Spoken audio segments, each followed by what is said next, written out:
पाहत आहात live Maharashtra police times news channel.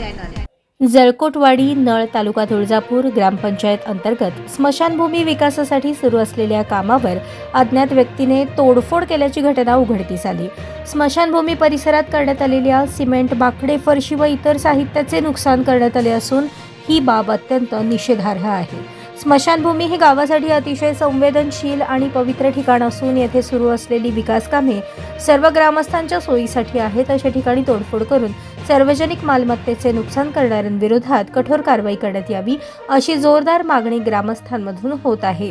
या प्रकरणी ग्रामपंचायत प्रशासनाने तात्काळ पंचनामा करून संबंधित अज्ञात व्यक्तीचा शोध घ्यावा व नुकसान भरपाईसह कायदेशीर कारवाई व्हावी अशी मागणी जळकोटवाडी ग्रामस्थांकडून करण्यात येत आहे। भविष्यात अशा घटना घडू नयेत यासाठी परिसरात CCTV बसवणे व सुरक्षेची उपाययोजना करण्याचीही मागणी करण्यात आली आहे।